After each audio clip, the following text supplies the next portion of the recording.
খুব সুন্দর প্রশ্ন করেছেন যে পৃথিবী তো অনেক বড়, ইসলাম এসেছে মাত্র 1400 বছর আগে আপনার মতে, আর মানুষ হয়তো ইসলাম সম্পর্কে জানতো না। কারো কাছে ঈশ্বর ছিল শিব, কারো কাছে ব্রহ্মা।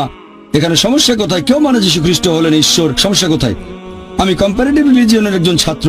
পবিত্র কোরআন বলছে এটা ঠিক না, এমনকি হিন্দু ধর্মগ্রন্থ বলছে, খ্রিস্টানদের ধর্মগ্রন্থ, যীশু ঈশ্বরকে নয় প্রসঙ্গে বলেছি, খ্রিস্টানদের ধর্মগ্রন্থ বলছে এটা ঠিক না। তাহলে খ্রিস্টানরা উপাসনা করে কেন? আগামীকাল কেউ আপনাকে ঈশ্বর বলবে অথবা আমাকে ঈশ্বর বলবে, সেটা কি মেনে নেব?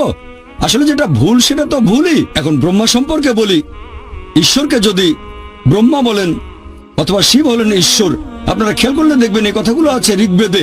ঋগ্বেদ গ্রন্থ নম্বর 2 অনুচ্ছেদ 1 পরিচ্ছেদ 3। সর্বশক্তিমান ঈশ্বরকে 33টি আলাদা নামে ডাকা হয়েছে শুধুমাত্র ঋগ্বেদে গ্রন্থ 2 অনুচ্ছেদ 1। তার একটা হচ্ছে ব্রহ্মা। ব্রহ্মা অর্থ সৃষ্টিকর্তা। সৃষ্টিকর্তার আরবি করলে হবে খালিক। আমাদের মুসলিমদের কোনো আপত্তি থাকবে না যদি কেউ বলে সর্বশক্তিমান ঈশ্বর খালিক, সৃষ্টিকর্তা বা ব্রহ্মা। কিন্তু কেউ যদি বলে ব্রহ্মা হলেন সর্বশক্তিমান ঈশ্বর যার 4টা মাথা, প্রত্যেক মাথায় একটা মুকুট, আমরা মুসলিমরা এই কথায় প্রবল আপত্তি জানাবো। এছাড়াও আপনি যাচ্ছেন যজুর্বেদের বিরুদ্ধে। অধ্যায় 32 অনুচ্ছেদ 3 বলা হয়েছে মহান ঈশ্বরের কোনো প্রতিমূর্তি নেই। বিষ্ণুর ব্যাপারও এক। বিষ্ণু মানে পালনকর্তা। এই পালনকর্তা বা রক্ষাকর্তা শব্দটাকে যদি আরবি করেন সেটা হবে রব। আমাদের মুসলিমদের কোনো আপত্তি নেই যদি কেউ সর্বশক্তিমান ঈশ্বরকে বলে রব বা পালনকর্তা বা রক্ষাকারী বা বিষ্ণু। কিন্তু যদি কেউ বলে বিষ্ণু হলেন সেই ঈশ্বর যিনি সাপ দিয়ে তৈরি আসনে করে ঘুরে বেড়ান, 4টা হাত আছে, একটা হাতে চক্র, বাম হাতে শাঁখ, গরুর নামে একটা পাখির পিঠে চড়ে বেড়ান, আমরা মুসলিমদের প্রবল আপত্তি জানাবো। এছাড়াও আপনি যাচ্ছেন শ্বেতাসূত্র উপনিষদের বিরুদ্ধে। অধ্যায় নম্বর 4 অনুচ্ছেদ 19 বলা হয়েছে ঈশ্বরের কোনো প্রতিমূর্তি নেই। তাহলে ভাই, যদি কিছু মানুষ ভুল জিনিস মেনে চলে, এমন ব্রহ্মাকে মানে যার কোনো প্রতিমূর্তি নেই, আর তার সাথে যদি কাউকে শরীক না করে, কোনো সমস্যা নেই। আপনার প্রশ্ন নিয়ে বলি যে মানুষ হয়তো ইসলামের কথা জানে না। আমার লেকচার আগেও বলেছে যে ইসলাম কোনো নতুন ধর্ম নয়, যেটা এসেছে 1400 বছর আগে। ইসলাম আছে সভ্যতার পূর্বলগ্ন থেকে, আর যীশু খ্রিস্ট নিজেও প্রচার করেছেন ইসলাম। যিশু বলেছেন আমার ইচ্ছা নয়, গসপেল অফ জন অধ্যায় 5 অনুচ্ছেদ 30, আমার ইচ্ছা নয়, পিতার ইচ্ছা পূরণ করি। যদি কেউ বলে আমার ইচ্ছা নয়, সর্বশক্তিমান ঈশ্বরের ইচ্ছা, সে মুসলিম। তাহলে যীশু খ্রিস্ট বা ইসলাম ছিলেন একজন মুসলিম। ঈশ্বরের কাছে আত্মসমর্পণ ছাড়া কিছুই প্রচার করেননি। এই কথাগুলো আরবি করলে হবে ইসলাম।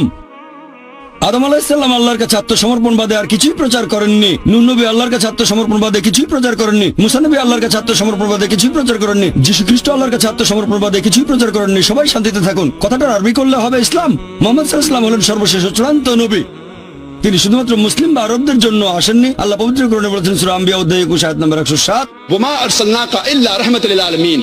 আমি তো তোমাকে প্রেরণ করেছি কেবল মানুষ জাতির প্রতি রহমত হিসেবে, পৃথিবীর সব মানুষের প্রতি রহমত হিসেবে, সকল সৃষ্টির প্রতি রহমত হিসেবে, পুরো বিশ্বজগতের প্রতি রহমত হিসেবে। সেজন্য এটা প্রত্যেক মুসলিমের দায়িত্ব। আমার লেকচারের শেষে পবিত্র কোরআনের একটা আয়াত বলেছিলাম, সূরা আলে ইমরান অধ্যায় 3 আয়াত 110 বলা হয়েছে প্রত্যেক মুসলিমের দায়িত্ব হচ্ছে ইসলামের বাণী প্রচার করা অন্যদের কাছে। আর আল্লাহ পবিত্র কোরআনে বলেছেন সূরা ফুসিলাত অধ্যায় 41 আয়াত নম্বর 53, আল্লাহ বলেছেন সানুরিহিম আয়াতিনা ফিল আফাকি ওয়া ফি আনফুসিহিম হাত্তা ইয়াতাবায়ানা আন্নাহুল হক। তাদের জন্য আমার নিদর্শনগুলো ব্যক্ত করব দিগন্ত রেখার সবচেয়ে দূরবর্তী এলাকায় এবং তাদের নিজেদের মধ্যে, যতক্ষণ তাদের কাছে স্পষ্ট না হয় এটাই সত্য। পৃথিবীতে কিছু মানুষ হয়তো থাকে অনেক দূরে কোনো জায়গায়, আর তারা ইসলামের কথা শুনেনি আপনার মত অনুযায়ী।